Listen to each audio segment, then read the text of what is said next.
All right, happy Thursday, gang. Well, for some of us, it is a happy Thursday. Yesterday, I was a bit gloaty. I'm not going to lie. Today, I would like to be more sensitive to those that are still reeling from the election results, like these young people on TikTok. Take a listen. How did we get here? How did we get here? What in the Alice in Wonderland nightmares is going on right now? All I can say is how dare you? If you voted for that man, if you voted for anybody other than Kamala and you live in one of the states that it was, close, or if you didn't vote, you. Senate race. It's not gonna happen. Go Kamala. I chose family, I chose women, I chose America. I love you. How the is this still happening? All I've ever known politically is hatred. I'm done. I'm done. I'm done. I'm done with you. I'm done with you and your mother and your sister. I'm just done with all of this. I'm sorry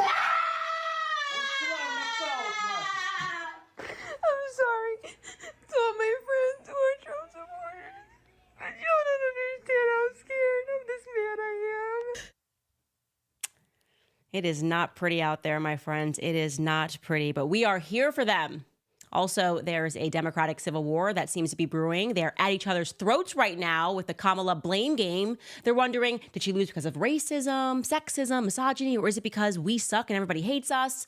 We're going to show you what they've come up with thus far, specifically Senator Bernie Sanders. He has an interesting take on everything. Plus, they just cannot stop rolling out the children of to guilt trip us about having reelected Donald Trump.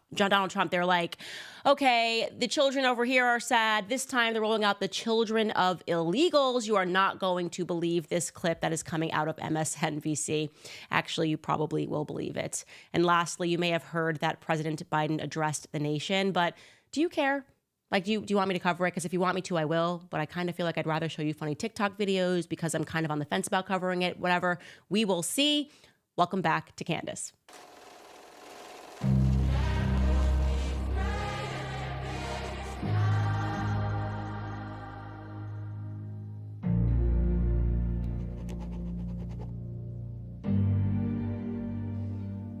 I'm sensitive today. I'm very compassionate today. I get why those young people are crying because, look, the Democratic platform has really been all about pulling at heartstrings, right? It's all feelings over the facts, the feelings over safety, the feelings over reality. Of course, you should be fine with inflation because just think about how sad Zelensky's going to be if you don't send him your hard-earned money. The child says she's a non-binary mermaid. Well, of course, we should just add it as another gender or else her feelings would be hurt. And one of the recent crazier pushes has been that we ought to feel bad for people that are breaking the law. Like, we should understand why they have to break the law. Okay, so Trump wins, and rather than wanting to learn anything from the results, they get right back to work trying to make people feel sad for people that are going to be victimized by law and order. Like, yeah, oh no, get it? He's president, now he's going to bring back law and order, and think about all of the victims of that. They did a segment, I'm not kidding, on MSNBC where they spoke to the children of illegals who all look like adults to me, by the way, and they wanted to get their take on Trump's promise to deport millions of illegals, which may or may not include their parents. Now, if you're listening to this on audio only, be warned that these children of illegals don't actually speak any English, so I'm going to have to interpret for you guys along the way. So let's take a listen. Once you're hydrated, you need to connect with the fact that a defining feature of Trump 2.0 is the promise to decimate American communities by targeting immigrants for mass deportations. Now, this could amount to the expulsion of millions of people who are already contributing members of our society and who live here with their families. On election night, MSNBC's Paola Ramos joined mixed status families in Phoenix, Arizona, to monitor the outcomes and to listen to their fears and concerns. And here is what some of them had to say. Es algo muy espantoso y me da mucha ansiedad pensar en lo que esto significará por la comunidad inmigrante, siendo hija de papás inmigrantes y indocumentadas también me da mucha ansiedad. Okay, so that was Regina, and she's basically just saying that she feels a lot of anxiety going into the election because she is the daughter of 2 undocumented migrants, and so she therefore just has a lot of anxiety. Here's the next person. Ahorita mismo no sé qué sentir. Creo que solo me da mucho miedo, como no solo por mi familia, pero todas las familias como en mi comunidad. So that's Fidel, and similarly, he's echoing the sentiment that he doesn't really know what to feel, but he just feels fearful for all of the people in the immigrant community and all of his family and friends. And here is Joy Reid's takeaway from that anxiety and fear. Now, having heard that, it must be said that Donald Trump made major gains with Latino voters, particularly Latino male voters, last night. So she's like, I don't understand. How could Latinos have voted for him, seeing that these people are so anxious and fearful? And it might be because those Latino voters are citizens who obey the law. I'm just guessing here. And there's a lot that I like to say in response to that particular clip. Foremost, it is borderline comical that none of the children speak English, because that tells us just one of 2 things. One, they're either brand new here and therefore should have no problem going back home, or they have made 0 effort to acclimate themselves to our country. And there's something about that to me that just feels so arrogant. Like, if you're going to come into this country and you're going to explain to us that your parents did so illegally, wouldn't you just make your best effort to try to acclimate yourself to our society and learn our language? Is that just me feeling like that just is wrong, that they don't engage in that way? And the other thing of note here, and this is really important, I want you to lean in, it's very important. Their parents broke the law. Okay, so this is what happens everywhere in the entire world when your parents break the law. It's actually quite audacious to be willing to appear on camera and to ask for sympathy after your parents have broken the law. Like, think of any other scenario. If I was like, hi, yes, I'm watching because this person is about to be elected the sheriff, and my dad broke into the neighbor's house and he's just been taking free stuff. But if this sheriff gets elected in this town, he's going to take my dad away. It's going to separate our family. My dad's going to go away for breaking the law, and it's going to separate our family. Yes, that's how this works. When you break the law, you risk being separated from your family as a consequence of having broken the law. And by the way, there is, in fact, a solution to all of this anxiety and all of this sadness. In this given scenario, you're actually not required to suffer separation from your parents at all. In fact, the former head of ICE is a man named Tom Homan. You may have heard of him. It was when Trump's first administration, the first 4 years, and he went on 60 Minutes and fielded questions about the costs that are associated with deportation, as well as how families that face deportation might stay together. Take a listen to what he had to say. We have seen one estimate that says it would cost $88 billion to deport 1 million people a year. I don't know if that's accurate or not. Is that what American taxpayers should expect? What price do you put on national security? Is that worth it? Is there a way to carry out mass deportation without separating families? Of course there is. Families can be deported together. That is just the reality of the circumstances, is that everybody can go back home. If that is something that is so crucial to you and you want to stay with your mom and your dad, those people obviously look like they're adults or about to be adults, you can always have the option to go back home with them. There is actually a legal process to getting into this country. I know, because I married an immigrant, and the process is long. It's a lot of paperwork and it's really annoying, but you have to know what it looks like and what it feels like for us when we are doing things the legal way, waiting years in line for my husband to be able to receive a passport, doing everything right, having to go through work visas, everything that we have done for the last 5 years, only to see this woman sit up and be like, yeah, my parents didn't do that, but it would be really unfair if you sent them back. I just don't understand how they don't understand. And it is just this sort of consistent mainstream media delusion that is difficult for most Americans to come to terms with. They're campaigning, essentially they have been campaigning and telling the public, really, you should do it or somebody else is going to be sad, or do it or you're a racist, do it or you're a sexist. That is pretty much all they say. That is the pitch. They've become really a skipping CD like artificial unintelligence. They can't learn anything at all. And when someone tries to interject a different thought or a perspective, they simply just go back to their factory settings. Take a listen to Alyssa Farah. Okay, that's the fake Republican, the mandatory fake Republican that they have on The View. And they go, oh, I'm a Republican, but I actually happen to always agree with the people on The View. Okay, well, that's Alyssa Farah's role. And she does occasionally say some things that make sense. And she sat down there and tried to explain to Sunny Hostin, like, maybe there's another angle here as to why Latinos are voting for Trump. Take a listen to this. So you have people talking about, well, how did he win Michigan? Because Democrats are saying, oh, she should have talked more about Gaza. No, union halls were empty. Dearborn went for Donald Trump. This is not about a micro issue like Gaza. It's people saying the cost of living is too high. The wages are too low. My life felt better under him. And I know what we'll say. Well, Goldman Sachs says the economy will do better under her. The analysts at UPenn and Wharton. We'll see. Nobody who is struggling to make ends meet at the table, like how am I going to pay this bill, cares what Wharton professors say about the economy. With misinformation. And just one more thing I want to say. This issue of abortion, which I hope we can unpack more, there are a lot of women who cared about abortion, but they were in states like Pennsylvania where they don't have an ultra-restrictive abortion law. They were voting more because they're like pocketbook issues matter more than if a woman in Alabama is able to get an abortion. But they're going to do worse under a Trump administration. The only people that are going to do well are the millionaires and the billionaires. And finally, we talk a lot about these different demographics and these assumptions of where they're going to go.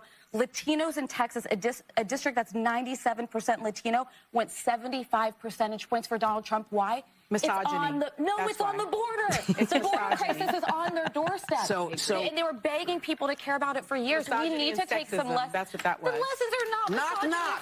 Who's there? That's it. There can be no other reason. It's misogyny. It's sexism. That's why the Latinos are doing it. And it's going to get even better because later on, now they're saying that Latinos are racist. I promise you, that's the new takeaway. Is like, we didn't realize that racism has gotten so bad that Latinos are extremely racist. They are white supremacists. But we'll get to that. First, I'm going to remind you guys about preborn. Now, the estimates show that more than 1 million babies were killed by abortion in 2023, the highest number of abortions since 2012. We have to fight back against this evil because when they shout abortion, we have to shout life. How do you do that? We join hands with Preborn, the largest pro-life organization in the country that sponsors ultrasounds for clinics in the highest abortion areas, because when a mother considering abortion meets her baby on ultrasound and hears the heartbeat, it doubles that baby's chance at life. Every day, Preborn rescues 200 lives, which is a true miracle. By the time I finish this ad, 2 babies will have taken by abortion. Just $28, could be the difference between life and death. So please join the fight by sponsoring 1, 2, 3, or 200 ultrasounds. All gifts are indeed tax deductible. So to donate, you can just dial pound 250 and say the keyword baby. That's pound 250 baby, or you can visit preborn.com/Candace. Again, that's preborn.com/Candace. Okay. It's a Democratic civil war. Bound to happen, by the way, because you have a bunch of people and they're pretending to be united behind Kamala. Nobody really knows how she got there. And there's always people in the party that know what they are doing is insane, but they're fearful to say anything because then they're going to get eaten by their own. And the left is always in lockstep behind their candidates. God forbid you say anything that goes off the laid track before you. So what you have now, which is super interesting, is Bernie Sanders has issued a statement. And here's what I want to say. Bernie Sanders, his policies are awful, his solutions are wrong, and he is indeed a socialist.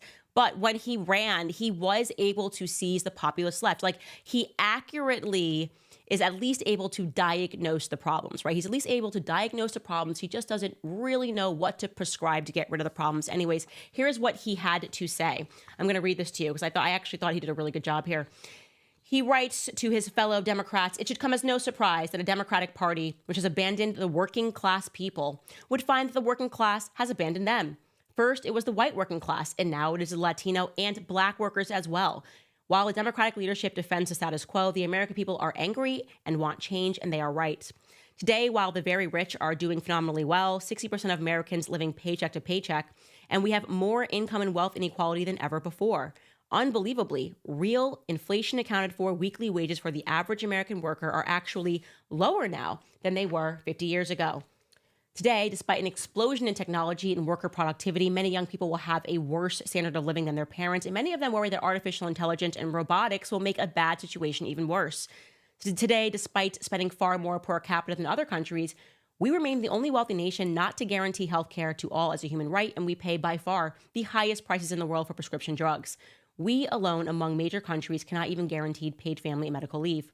Today, despite strong opposition from a majority of Americans, we continue to spend billions funding the extremist Netanyahu's government all-out war against the Palestinian people, which has led to the horrific humanitarian disaster of mass malnutrition and the starvation of thousands of children. Will the big money interests and well-paid consultants who control the Democratic Party learn any real lessons from this disastrous campaign? Will they understand the pain and political alienation that tens of millions of Americans are experiencing? Do they have any ideas as to how we can take on the increasingly powerful oligarchy, which has so much economic and political power? Probably not. In the coming weeks and months, those of us concerned about grassroots democracy and economic justice need to have some very serious political discussions. Stay tuned.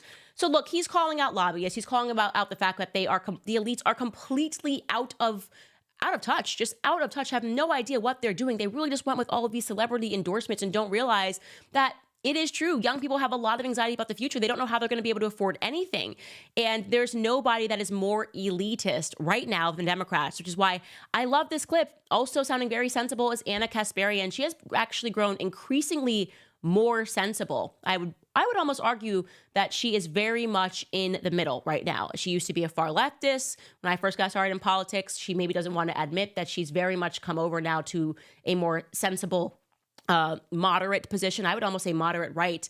And during election night, she was correctly calling out her side for all the mistakes that they had made. She didn't seem very shocked, and she wasn't having an exact meltdown as the results came in. Here is Anna Kasparian of the Young Turks. Take a listen. I feel like there's a lot of cope going on. I'm going to keep it real. And the fact of the matter is, Kamala Harris chose to try to convince disaffected Republicans, all three of them, to vote for her by campaigning with a neocon, campaigning with Liz Cheney, a deeply unpopular politician who was voted out of her congressional seat because even the Republican Party has changed in regard to their views on neoconservatism. You know, the big cover-up in regard to Biden's mental health, that was a giant mistake by the Democratic Party, and they're suffering consequences for that. We have to be real about this, guys. We just do. And, you know, magical thinking isn't going to help the Democratic Party. They're not going to win with magical thinking. They have to come to terms with the mistakes that they've made, and it shouldn't be a close election, but it is. And it's not looking good for Kamala Harris. So she has fully stepped outside of the delusion, and it really has now just become a party of magical thinking where they don't even care about the reality of things. It's all about like, hey, if we wish it and will it, then it will be. And clearly it is not being. So it's like, when are you going to switch up this strategy? And so it's super interesting to hear her say that on election night and to rightly call out, we have not talked about that enough, the fact that Kamala teamed up with Liz Cheney. We hate Liz Cheney. Nobody likes Liz Cheney. There's like the one thing the left and the right have agreed on forever is like Dick Cheney and his family. Awful. Like the stuff that they did, the people that they've killed overseas, the, you know, pushing the military industrial complex. I mean, it's every reason why no one really buys that Kamala Harris had no power as a VP when Dick Cheney was running the White House for 8 years, right? And calling all of the shots. And we know that they're an unbelievably corrupt family. And Kamala was like, yeah, I'm going to lock arms with her. And get whose vote? I mean, it was just so silly. Blunder after blunder after blunder. But amazingly, and this is what's getting really interesting, to see Anna go after these delusional leftists, like in a way that you can't imagine she would have done in the past. Like, I feel like in the world of BLM, you could never imagine Anna Kasparian having gone after Nicole Hannah-Jones. I'm going to show you what Nicole Hannah-Jones tweeted. She's essentially somehow a Pulitzer Prize winner. I don't know, it's DEI stuff, you know. But this is what she tweets, these tweets following the election. This is her diagnosis of what's happened and how they lost. It was naive to believe that if Kamala Harris avoided discussing her race and gender, that if she evaded so-called identity politics, that she would nullify the liability of being a Black woman seeking the presidency in a country where racism and misogyny are embedded in the culture. This is a country that responded to a multiracial electorate sending the first Black president to the White House with a minority of the white vote by electing an openly white racist man over the person who could have become the nation's first woman president. She goes on, anti-Blackness continues to, by the way, drink every time you hear the word Black if you want to die. Anti-Blackness continues to be a powerful force in this country, and anti-Blackness cannot just be attributed to white Americans. It's my favorite part. The shock about the significant increase in Latinos choosing Trump with his anti-immigrant rhetoric, family separation policy, and insults of Latin countries over a black woman tells me too many people fail to understand that anti-blackness is deeply embedded in Latino cultures as well, and that the interests of those who are part of that very large multiracial, multinationality Latino category are not, and not ever have they been necessarily aligned with those of black people, simply because many white Americans do not consider them to be white. This is why, as I argued in my essay on the color blindness scam, that we must stop lumping all non-white people into a single of color group. This woman is really out here trying to convince us that Latinos are racist. She's like, they're just racist. Like, this is amazing. And it's like, how is that going to work for you? How, if that's going to be now the adjusted approach, like you just keep calling everybody Hitler, everybody racist, and it just keeps the party of Hitler and racism just keeps getting bigger and bigger. And now you've arrived at like, yeah, no, the Latinos, they're racist too. These Puerto Ricans, these Dominicans are racist too. That's the problem. They're anti-black. You anti-black Puerto Ricans, how dare you? How dare you? Seriously. It is completely nuts. She is so crazy. It's unbelievable. Well, Anna Kasparian actually replied to her, and she just said this, and it's accurate. She wrote, "This is delusional," which I think she said, "This is effing delusional," or "This is something delusional. Why is it okay to be openly bigoted like this?" And yes, Anna, that is what so many people recognize by the Democratic Party. They scream racism when in fact they are the racists. They just cannot process how a person might be able to think beyond their skin. Maybe they don't realize that people might be thinking not with their skin, but with their brain. Could you imagine people thinking with their brains? Yeah, no, not this woman, not Nicole Hanna. She's like, no, absolutely not. They everyone's just becoming increasingly more racist, and we're going backwards. And before you know it, we're going to blink, and we are all going to be enslaved, this time by the Puerto Ricans, okay?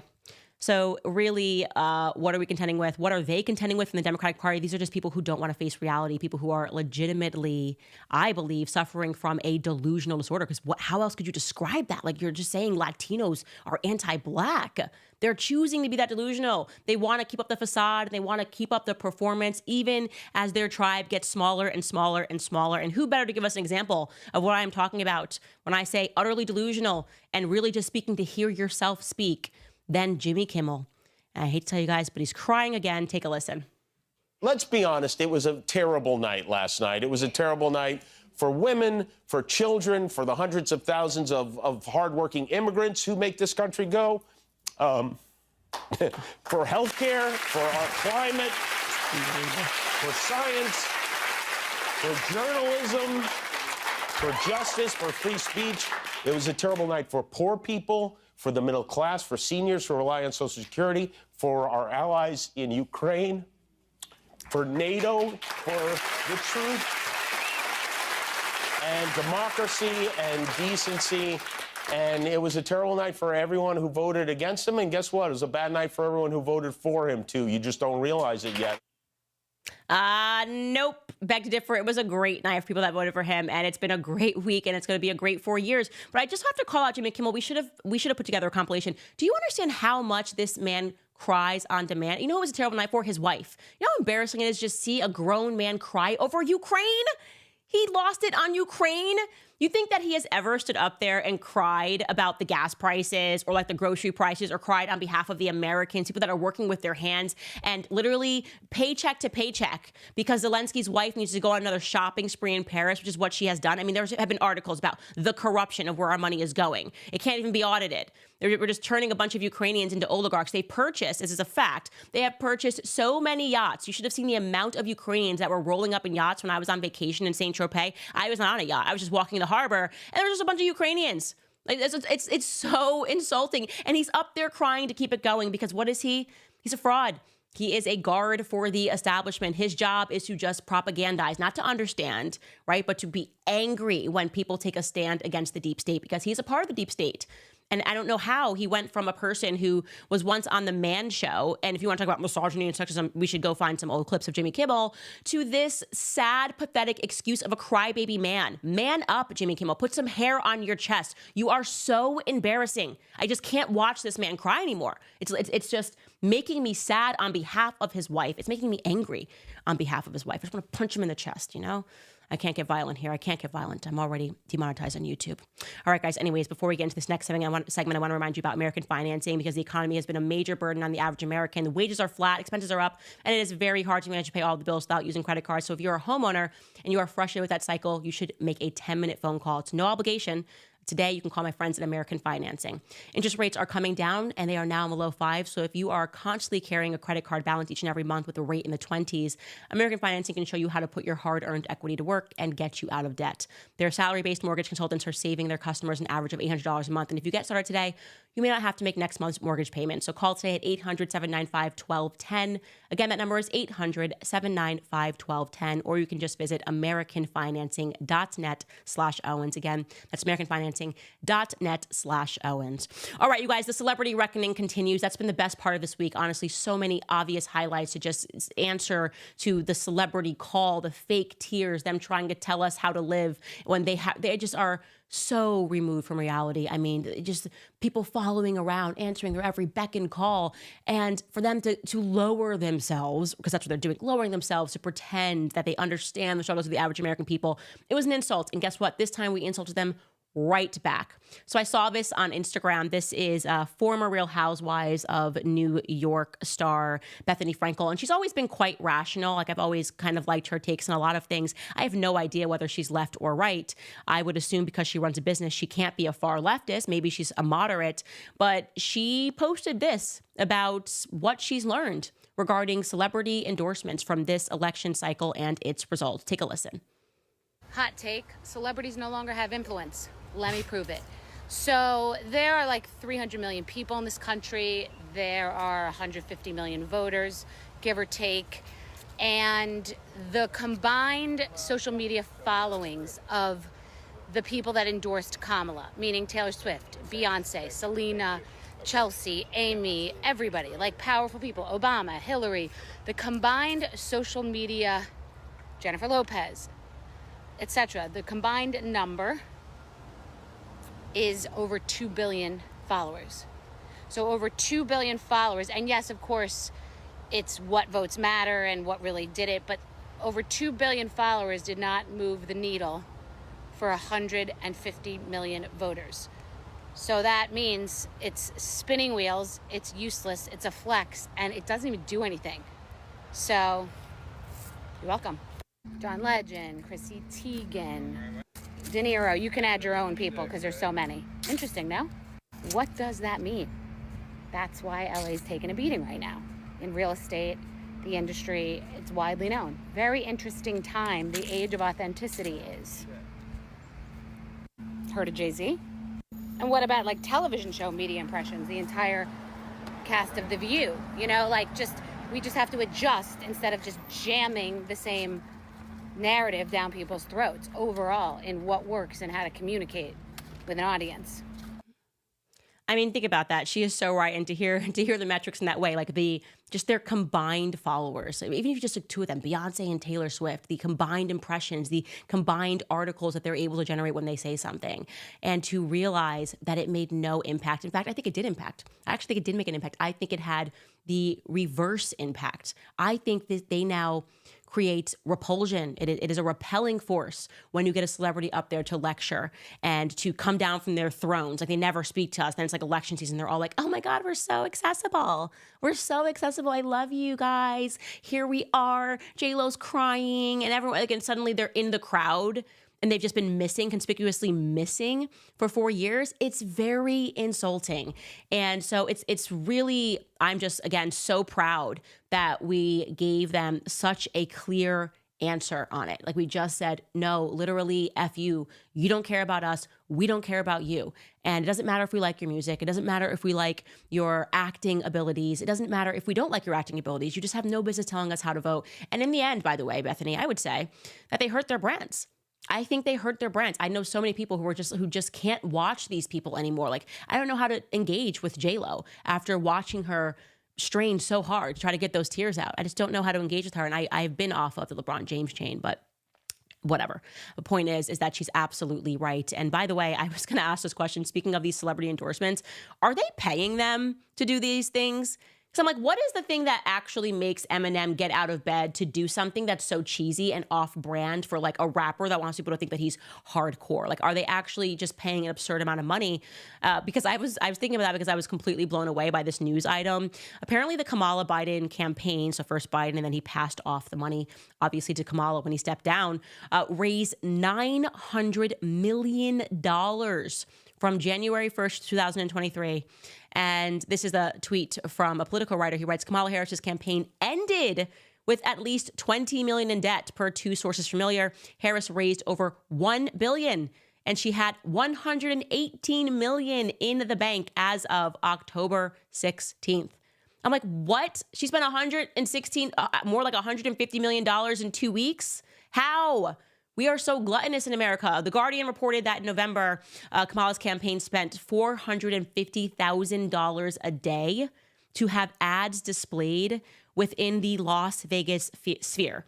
So just in the Las Vegas sphere, $450,000 a day in November. Like, we're just so gross. Like, I don't know why that somehow like grosses me out. And this is, by the way, Republicans, Democrats, this is how much we are spending. AIPAC spends $100 million. There's something about that just feels very wrong to me. And according to the New York Times, by the way, one piece of how they were spending was they decided to spend six figures to fly banners over 4 NFL games in October. Like, is that really going to be the differentiator? When you're thinking about spending money, you're just like, yeah, let's fly some banners over 4 NFL games and just drop tons of cash. It's just, I don't know. It's very excessive. And the way that we are approaching our politics is really wrong and is gluttonous in nature. All right, guys, lastly, before I get into your comments, we should cover Joe Biden. I actually do not want to cover him at all. He did give a speech, and I just think I have to cover it just so I can pretend to do, I don't know, something responsible. I think it's weird to cover him because he's just not the president. I think that's kind of my perspective. It feels like we're being fake when we're like, the president has spoken. But we're going to give you 43 seconds of his speech about the peaceful transfer of power, just so I can check it off a to-do list and show my producer that I'm a really good person. Take a listen. For over 200 years, America has carried on the greatest experiment in self-government in the history of the world. And that's not hyperbole, that's a fact. We're the people. The people vote and choose their own leaders, and they do it peacefully. And we're in a democracy. The will of the people always prevails. Yesterday, I spoke with President-elect Trump to congratulate him on his victory. And I assured him that I'd direct my entire administration to work with his team to ensure a peaceful and orderly transition. That's what the American people deserve. Okay, yay, I'm responsible. We covered it. Now moving on, I want to show you this glorious TikTok that made me laugh so hard because I've told you I've been a little bit sad about the Kamala thing. We've been covering her so much. I'm going to miss her accents. I'm going to miss looking into her genealogy. And then I saw this on TikTok, and this young woman is really good at pretending to be Kamala Harris. And I felt warmed again. Take a listen. I'm Kamala Harris, and I grew up in the church. Okay, me and Maya, we went to Oakland Church, and we sang in the choir, just two middle-class little girls, you know. We had a lot of faith, okay, because faith is a verb. Faith is an action. Weeping may come in the night, but joy cometh in the morning. Yeah. Jesus is good. Jesus is great. Jesus is black. Yeshua, I will rule in the name of Jesus. We ain't never going back. I am a black woman, okay? And we lead with faith. It's important. What do you think of that, Dougie? Yeah, that was great, honey. Was it black enough? I don't think I'm qualified to answer that. I'm gonna try it again. Okay. I'm Kamala Harris, and I grew up in the... I just love that she's so good at the motions. That really is how she speaks. I just see you guys laughing in the chat. Like, it just, I don't know why she does that motion so much, but she really does do that. She should have done the laugh. The laugh is really what would have sent me, but I just love that. So I wanted to show that to you to end on a happy note because I was just so bored. Like, do I have to cover Joe Biden? It's crazy. All right, guys, I'm going to jump into your comments and see what is on your mind. First, just going to remind you about Field of Greens because medical tests can reveal your body's biological age, which will show if you are aging prematurely. Better nutrition has been shown, obviously, to reverse one one's bio age and my hope of living longer and healthier is why I take Field of Greens every day. Field of Greens is an organic superfood fruit and vegetable drink unlike any other. It's serious nutrition. Listen to this. Field of Greens was approved for a university study that doctors believe may lower your body's biological age. That generally just means you're going to have better health. Each fruit and vegetable in Field of Greens was selected by doctors to support vital body functions like your heart, liver, kidneys, metabolism, and your immune system. So make Field of Greens your go-to for getting the nutrients that you need. I'm sure you're going to love it, but if you don't, you can return it and get a full refund. Right now, my listeners will get 15% off your first order and free rush shipping if you visit fieldofgreens.com and use promo code Candace. Again, that's promo code Candace at fieldofgreens.com. Fieldofgreens.com. All right, what is on your mind today, ladies and gents? Let me jump and see what you guys are saying in the comment section. We have Zach. Zach says, I'm actually very sad and have pity on the people in the depths of despair because Trump won. They are victims of the media who have saturated them with lies and fear-mongering. The media is despicable. Yeah, I get you. I go back and forth. And I think for me, I just go, where are their parents, right? And one of them actually was a parent. You could see she's on the couch and she's crying. And so, yeah, if that is your example, you're going to end up like your mother or like your father, and you're going to be completely deranged. And you have, coupled with that, the fact that the left controls the entire mainstream media apparatus, and it's a lot of fear mongering. But a little bit of this has to be common sense, right? I was on the left, didn't come from an overtly political family. I didn't have the tools to it wasn't like somebody came to me and was like, here, let me sit down and explain everything to you. It was just kind of common sense that brought me to a point. And it was because the rhetoric was just too insane. Like trying to make me believe that I was going to be in slave chains if I didn't vote against Trump was my wake up moment. I was like, okay, guys, you're like, that's a little too much. And so I say, bring back common sense. I've learned, obviously, that common sense is not that common. Mark writes, good work on Carmela. Thank you, Mark. Modern Beauty writes, funny how now libs and Democrats see their lunacy. Why didn't they see it before? I think they did. Like I said, Anna Kasparian was kind of turning the bend very slowly. She started to sound a lot more rational than she did when I first got on the scene 7 or 8 years ago. She was totally deranged and attacking me every single day because how dare someone be a Black conservative? And I think what happened was they just kept going more and more deranged, like further and further left. And eventually when you do that, you're leaving the people behind that were with you. I'm not saying that she's still not very left on some issues and we have a ton of disagreements, but I can guarantee you now that her and I can have a conversation, whereas we definitely would not have been able to 8 years ago. And we would probably both learn a little bit from that conversation, whereas we definitely would not have 8 years ago. So it's good to see it.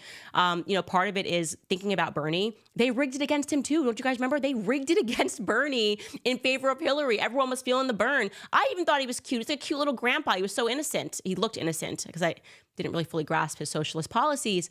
And so they are, I think, now really confronting how corrupt the system is when she just calls out the fact that they pretended that Joe Biden wasn't in the middle of mental decline. They're getting to a point where the stuff they're doing is so crazy, they're propping up people that are half dead and telling you everything's going to be fine. It's that Elmo meme, it's like everything is totally fine, and it's just like fire behind you. It's completely crazy. Il Sarto says, a few months ago, my coworker was excited to tell me that he was able to take his citizenship test in Spanish. I wanted to tell him off, but I didn't. Yeah, that's absurd. Like, what are we doing? Why are we catering? I mean, I could never. I just went to Japan. I couldn't imagine just like expecting everyone to be speaking in English to me and expecting everyone to think that if I moved there, that they would just have to change their society so that I can understand things. And yet we do this in America. We do this. And our immigration test is a joke. Like when I was looking at the sample questions, me and my husband were comparing our country's immigration test, the sample questions. Go look at the UK one. It's like quite complicated. Ours is just like, how many states are there in America, the United States of America?